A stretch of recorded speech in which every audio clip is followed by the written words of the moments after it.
첫 번째 이야기 노르웨이의 사라섬은 바이킹 국가로 유명한 나라에서 나타난 공포의 미스테리 지역 중 하나입니다. 사라섬은 노르웨이의 남쪽 해안 근처에 위치하며 인구는 거의 없습니다. 이 섬은 대단히 황량하고 낙엽수가 우거진 숲으로 둘러싸여 있습니다. 사라섬에는 불가사의한 사건들이 일어나곤 합니다. 이 섬의 역사는 100만 년 전에 거슬러 올라갑니다.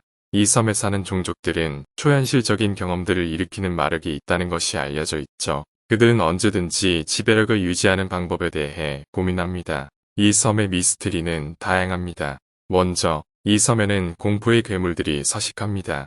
이들은 프리마티 유인부터 섬을 잊을 수 없는 경험을 제공하는 저주의 악마까지 다양합니다. 이들은 모두 이 섬에 사는 이들의 상상력과 흥분 상태에 따른 것이라고 합니다. 또한 이 섬에는 인어들이 서식한다는 소문이 있습니다. 그들은 바다에서 걷기도 하고 인간의 모습으로 변신하기도 합니다.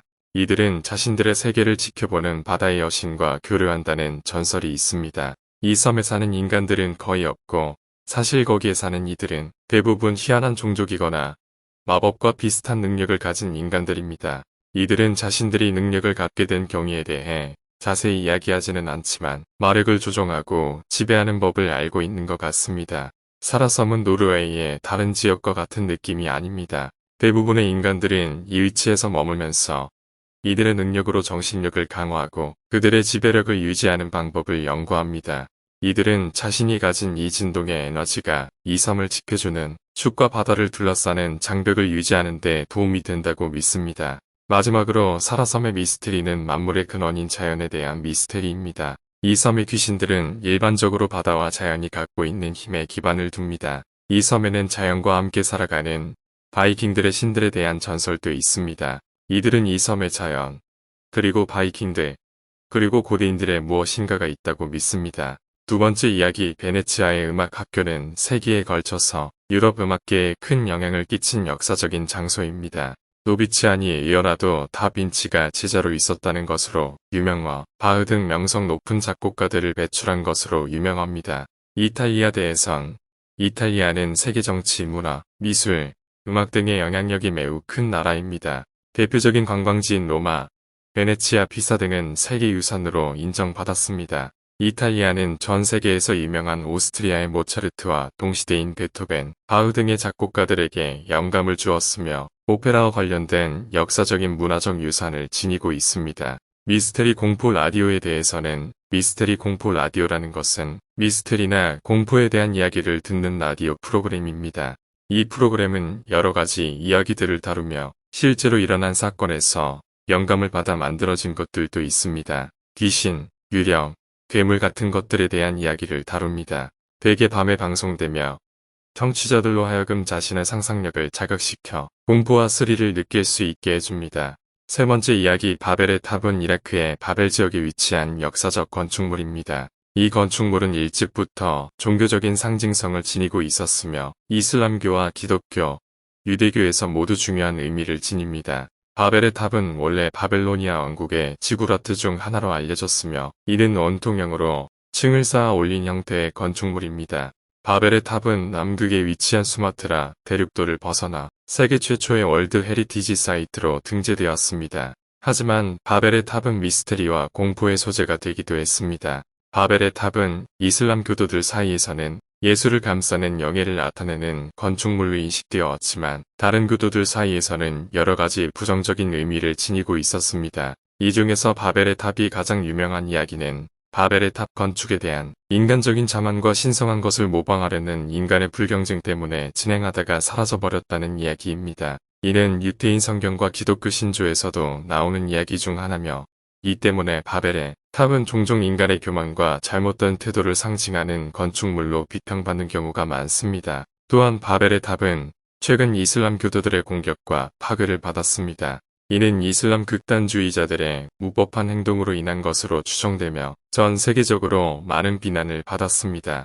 이러한 이야기들이 바벨의 탑에 둘러싸인 미스테리와 공포의 분위기를 조성하며 이라크와 지역 주변에서는 이 건축물이 인류 역사에서 기록되는 중요한 건축물 중 하나로 인식되고 있습니다. 네 번째 이야기 바실리 섬은 러시아 극동부에 위치한 작은 섬으로 서리와 얼음으로 둘러싸인 황량한 지역입니다.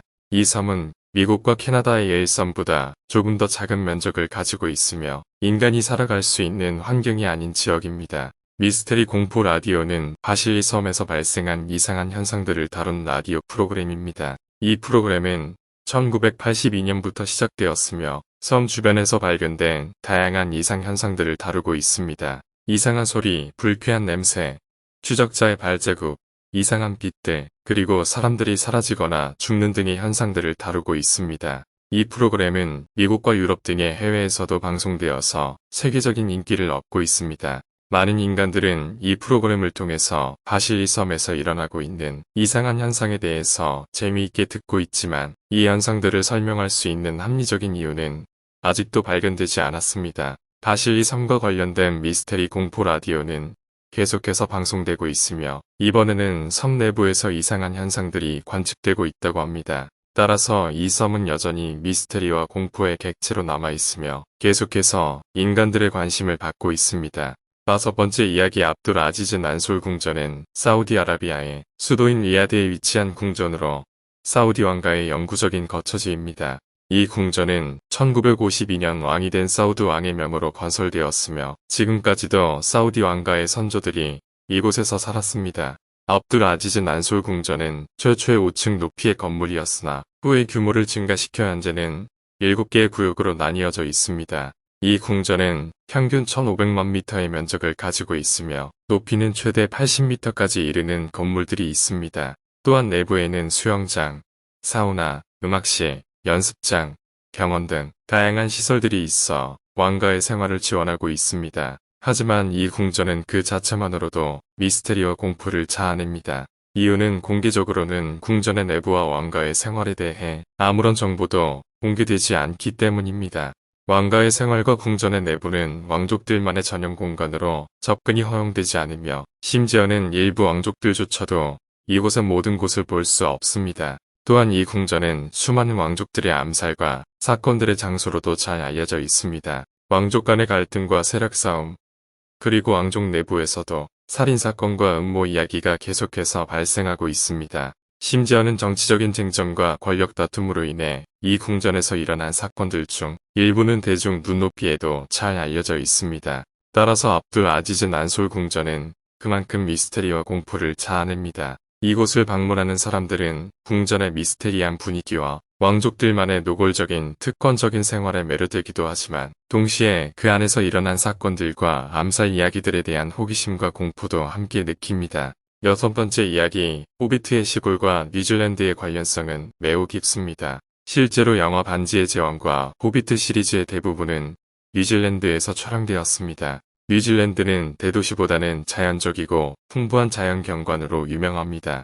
이러한 장소들 중에서도 호비트의 시골, 즉 호비트는 오래전부터 인간들이 일상생활을 하는 공간으로서 그 리듬과 자연과 함께한 삶을 표현하는 작품들에서 강조되는 중요한 요소입니다. 반지의 제왕과 호비트 시리즈는 이러한 자연 경관을 활용하면서 뉴질랜드에서 촬영되었습니다. 그 중에서도 호비트의 시골은 정말 멋진 세트로서 뉴질랜드 매달림산 헛도르 홍차산에 위치해 있으며 원형지붕의 작은 집들과 농경지, 그리고 호비트 내 대표적인 관문인 녹색문이 인상적입니다. 하지만 불행한 일이 하나 있습니다.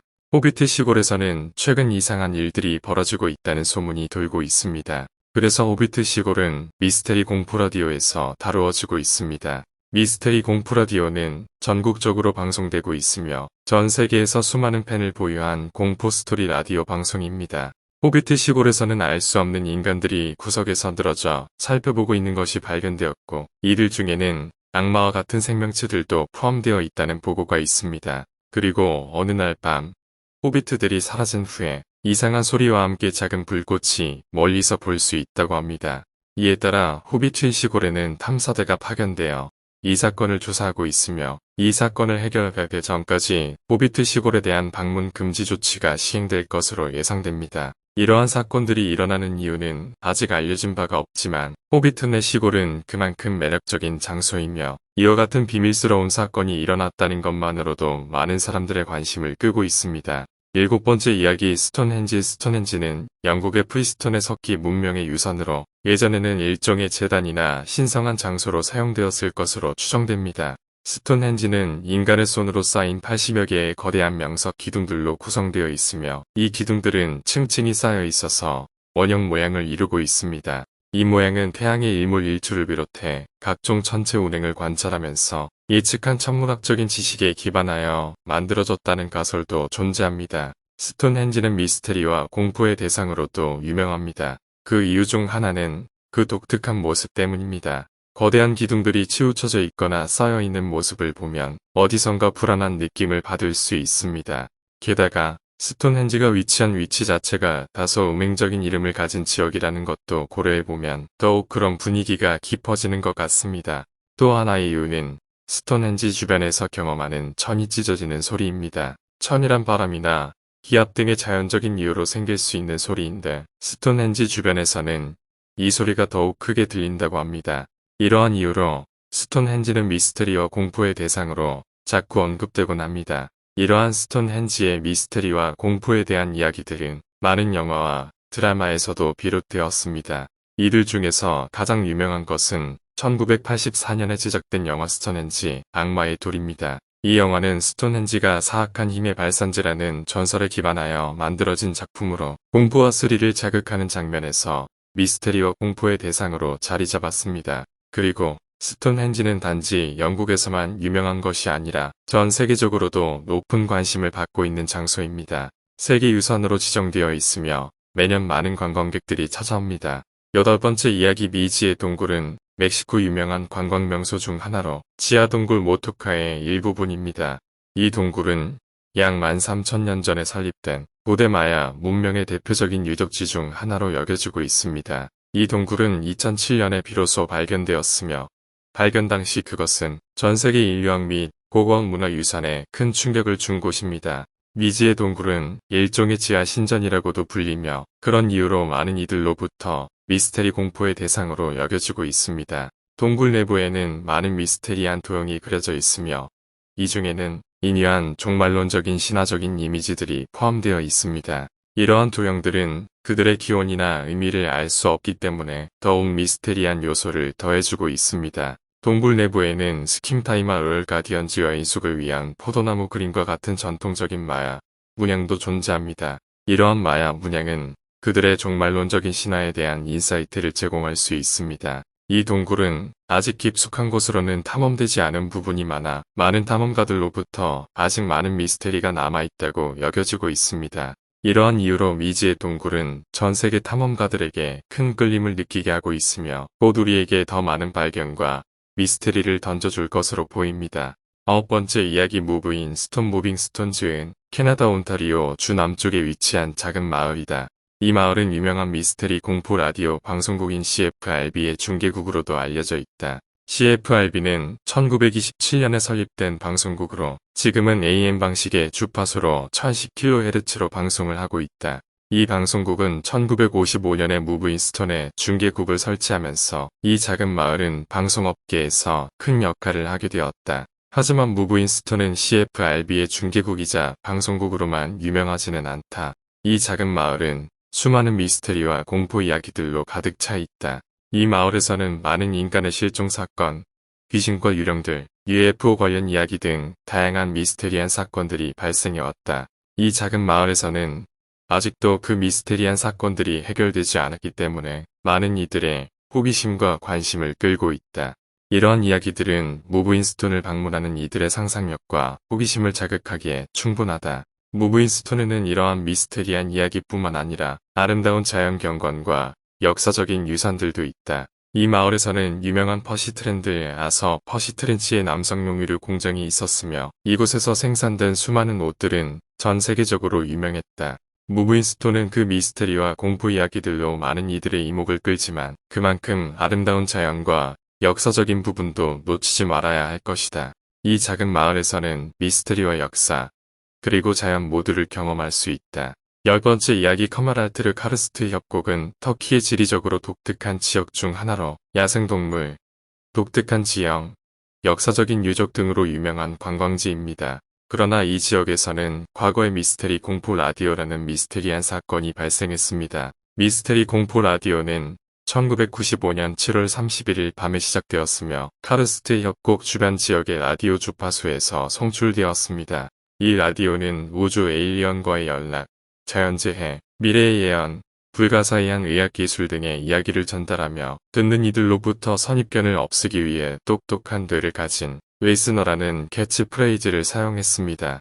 이 라디오는 단 6번의 방송만을 송출하였지만 이후에도 한때 사라졌다가 다시 등장하거나 과거에 발생한 이상한 사건들과 관련하여 이야기되곤 했습니다. 그러나 실제로는 이 라디오가 누구에 의해 운영되었는지, 어떤 이유로 방송을 한지 등에 대해서는 여전히 수수께끼로 남아있는 것이 사실입니다. 물론 이 미스테리한 이야기들은 현재까지도 많은 사람들의 관심을 받고 있으며 커메랄트르 카르스트 협곡도 여전히 터키의 대표적인 관광지 중 하나로 유명합니다. 따라서 터키를 여행하거나 관심을 가지고 있는 사람들은 이곳을 방문해 볼 만한 가치가 있을 것입니다. 11번째 이야기 1912년 4월 15일 타이타닉호는 북대서양에서 빙산과 충돌하여 침몰하였습니다. 이날 밤에는 날씨가 매우 춥고 흐리며 악천 후에도 불구하고 타이타닉호는 최고 속도로 항해하고 있었습니다.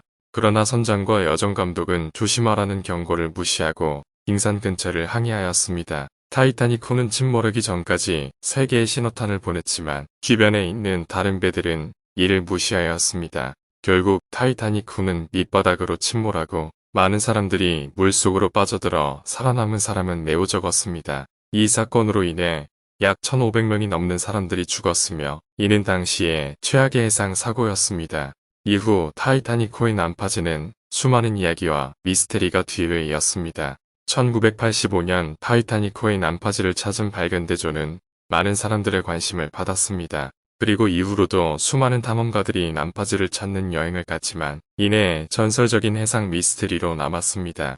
타이타닉호의 난파지는 그 어떤 선박 사고와도 다릅니다. 그날 밤의 악천후와 빙산, 그리고 선장과 여정감독의 실수와 책임의 피로 인해 많은 인명피해를 낳았습니다.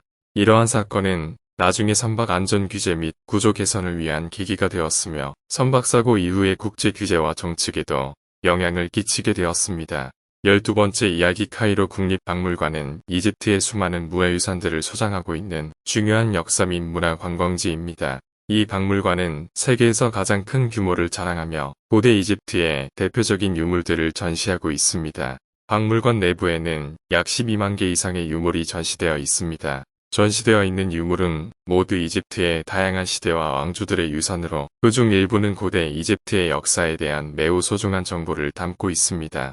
유물 중에서는 아무개 시대에서부터 두나시대 시대, 라미시대 시대, 그리스, 로마 시대까지 이집트의 역사와 관련된 매우 다양한 유물들이 전시되어 있습니다. 이 박물관에서 가장 유명한 유물 중 하나는 바로 팔라틴 박스입니다. 이 박스는 고대 이집트 시대에 사용되었던 권위 있는 인물의 장서를 안전하게 보관하기 위한 상자였습니다. 그리고 쿠푸숙스 법전이나 라메시드 정규성서 등 이집트의 대표적인 법전 중 일부 역시 전시되어 있으며 물론 수많은 고대 이집트 신들에 대한 유물들도 함께 전시되고 있습니다. 그러나 이 박물관에는 유물을 둘러싸고 여러 가지 미스테리와 공포 이야기도 많이 전해져 왔습니다. 가장 유명한 미스테리 중 하나는 모미아의 저주이며 박물관 내부에 전시되어 있는 역사적인 유물들을 관람하는 방문객들이 듣기도 하는 믿음입니다. 이 저주는 유치원 교사인 애나벨 립스키가 경험한 이야기로 모미아의 무덤을 방문하던 중 이상한 일들이 일어났다는 내용입니다.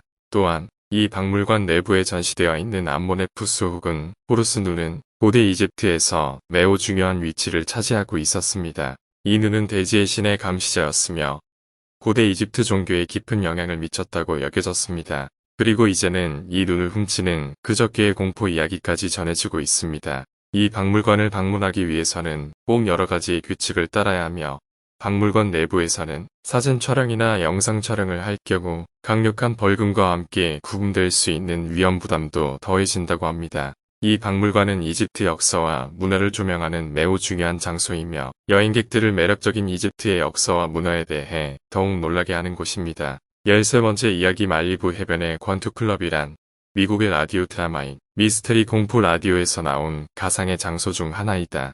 이 권투클럽은 1947년에 설립되어 말리부 해변에 위치하고 있었다. 이 장소는 무용가들, 실버 스크린 배우들, 그리고 말리부의 부자들이 자주 방문하며 권투 경기와 함께 간식과 음료를 즐길 수 있었다. 그러나 이 권투 클럽은 미스테리 공포 라디오에서는 무서운 일들이 벌어지는 장소로 나타난다.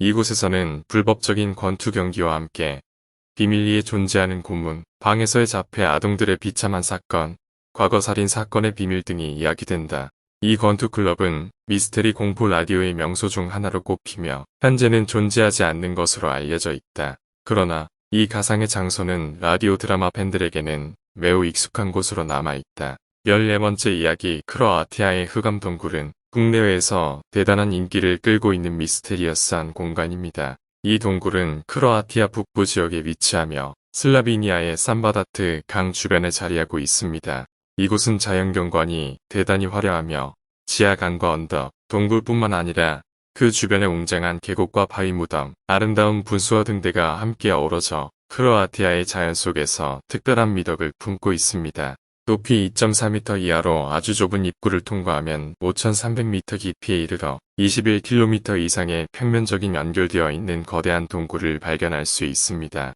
이곳은 그 면적과 다크한 어둠 때문에 흑암 동굴이라는 이름으로 불리게 됩니다. 동굴 안에는 미스테리어스한 자연 만능의 힘이 고스란히 느껴지며 천장이 갑자기 떨리거나 땅이 크게 움직이는 현상, 물방울 소리, 심지어는 소리 없는 천문 현상도 지켜볼 수 있습니다. 이 동굴은 국가적으로 보호되는 자연경관으로 등록되어 있으며 국내외에서 여행객들이 많이 방문하고 있는 관광지 중 하나입니다. 또한 관리 없이 방치되어 있어 보아부터 아주 무섭기도 합니다.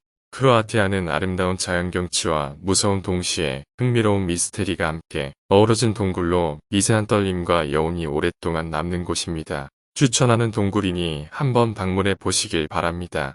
15번째 이야기 영원한 화재 버닝 파이어스는 터키에서 발생한 미스테리 공포 사건을 다룬 라디오 프로그램이다. 이 사건은 1965년 5월 25일부터 1979년 6월 6일까지 이어졌으며 터키 내 전역에서 발생한 수많은 화재 사건들이 연이어 일어나면서 큰 사회적 이슈가 되었다. 이러한 화재 사건들은 매우 이상한 현상과 패턴을 보이며 본격적인 수사가 이루어지기 전까지는 화재의 진실한 원인을 찾기 어렵다는 것이 특징이었다.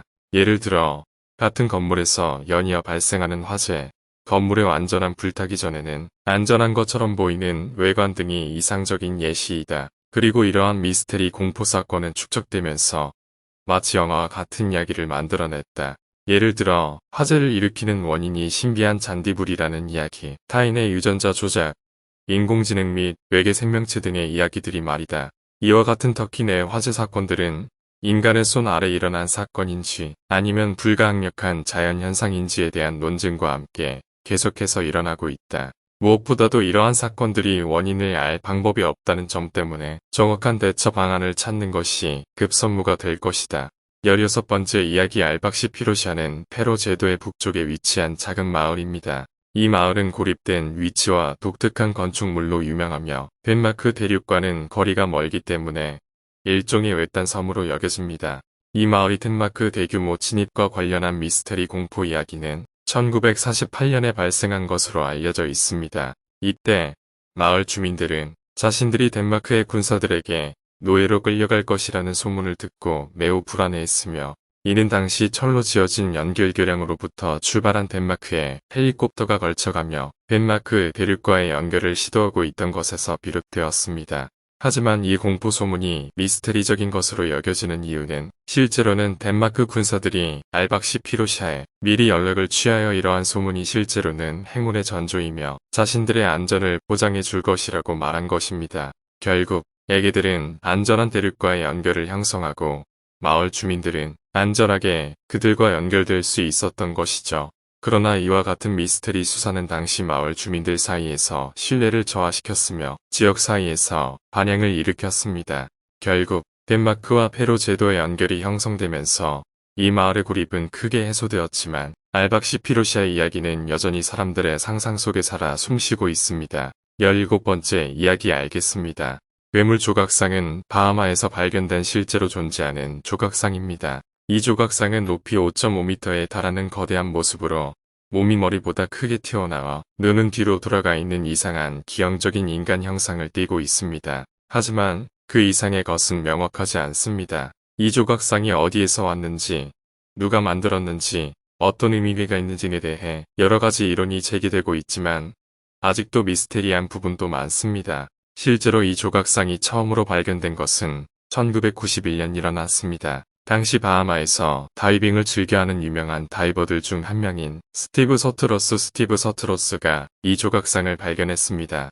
그 후 바하마 정부는 이 조각상을 매입해 현재 내셔널 뮤지엄에서 전시하고 있습니다. 이 조각상은 미스테리와 공포를 자아내는데 이유는 명확하지 않습니다. 조각상에서 일부 발견된 글자들은 이스파냐어와 그리스어로 이루어져 있으며 이 글자들은 어떠한 의미를 가지고 있는지 아직 밝혀지지 않았습니다. 또한 이 조각상은 인종적으로도 매우 이상한 형태를 띠고 있어 과연 이것이 인간이 만든 것일까라는 의문도 제기되고 있습니다. 그렇다면 이 조각상이 언제, 누가 왜 만들었는지는 아직도 많은 미스터리와 공포를 자아내는 부분입니다. 하지만 그만큼 더욱 흥미로운 관심을 받고 있는 조각상이기도 합니다. 8번째 이야기 신뢰의 동굴은 중국의 광시성 지역에 위치한 석회암 동굴로 지상에서 발견된 대부분의 동굴보다 혁신적인 구조와 미스테리한 분위기로 유명합니다. 이 동굴은 정말로 무서운 곳으로 신뢰의 동굴이라 불리는 이유는 그동안 여러 가지 기이한 일들이 일어나서 그렇다고 알려져 있습니다. 신뢰의 동굴이 가장 유명해진 이유는 그 속에서 발견된 사람 해골입니다. 2002년에 이미구라는 입구를 발견하여 이곳을 처음으로 발견했는데 그 계곡 안에 있는 동굴 3개 중 하나에서 인간의 해골이 발견되었습니다. 이 해골은 약 40년 전에 죽은 것으로 추정되며 이곳에 어떤 이유로 들어왔지만 생존하지 못했을 것으로 추정됩니다. 이외에도 신뢰의 동굴에는 다양한 미스터리한 일화들이 있습니다. 그 중에서 가장 유명한 이야기는 두 여인의 실종 이야기입니다. 2015년 2명의 한국 여자 관광객이 그곳에서 실종되었습니다. 이 두 여인은 동굴 안에서 길을 잃었거나 다른 문제가 있었을 것으로 추정됩니다. 하지만 그들의 유해는 아직까지 찾아지지 않았습니다. 신뢰의 동굴은 이러한 미스터리와 공포적인 분위기로 유명하여 많은 모험가나 관광객들이 방문하고 있습니다. 그러나 이곳은 매우 위험한 장소이기 때문에 안전에 대한 주의가 필요합니다. 신뢰의 동굴에서는 경고 표지판이 많이 설치되어 있으며 모든 방문객은 안전 장비를 준비해서 방문해야 합니다. 19번째 이야기 탄트디부 테이니스는 이집트 북동부 나일 델타 지방에 위치한 고대 도시로 이집트의 중세시대 이슬람 침략 이후 잊혀진 상태에서 발견된 숨겨진 도시 중 하나입니다. 탄트디부는 약 2700년 전 제22왕조의 군주 시시옵타우리스 2세가 건설한 도시로 그 후 다양한 왕조들이 건설했으며 이집트의 중세시대 이후 폐허가 되었습니다. 그러나 1939년 프랑스 고고학자 키에르 만토와 에게즈 미카엘로가 이 지역에서 발견한 오래된 사원에서부터 이곳의 역사가 다시 조명을 받게 되었습니다. 탄트디부의 발견은 이집트 고고학사와 고대 유물 연구에 큰 영향을 미쳤습니다. 이곳에서는 수많은 대형 유물과 적임표가 발견되어 이집트 문명의 역사와 문화를 파악하는 데 큰 기여를 하였습니다. 그러나 탄트디부는 이집트대에게 미스터리와 공포를 불러일으켰습니다. 왜냐하면 이 지역 주변에서는 기이한 일들이 일어나기 때문입니다. 탄트디부 근처에서는 수많은 이집트 신화와 관련된 유물들이 발견되었고 이 유물들이 포함하고 있는 이집트 철학과 마법에 대한 내용은 이집트 대실패전과 관련된 비밀과도 연관이 있을 것으로 추정됩니다.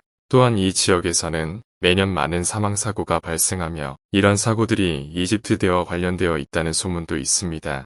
이러한 이유로 이집트 탄트디부는 여전히 이집트대의 미스테리와 공포를 자아내는 이름으로 남아있으며 많은 이들이 이 지역을 방문하여 그래도 그 안에서 담긴 비밀들을 알아내기 위해 노력하고 있습니다. 마지막 이야기 홍콩 43번째 아파트는 기이하고 불길한 이야기로 유명한 곳입니다. 이 아파트는 예전부터 이상한 일들이 일어나며 귀신, 유령, 초자연적인 현상 등으로 악명을 떨쳤습니다. 이 아파트에 사는 사람들 중 일부는 이런 이유 때문에 이사를 했다는 이야기도 있습니다. 그 중에서 가장 유명한 이야기는 2003년 3월 14일 새벽에 일어난 일입니다. 이날 이 아파트에서 한 남성이 아내와 아이들을 죽인 뒤 자살을 했습니다. 이 사건 이후로 이 아파트에서는 이 남성이 자신의 영혼을 몬스터로 만들어 자신을 덮치고 있다는 이야기가 돌았습니다.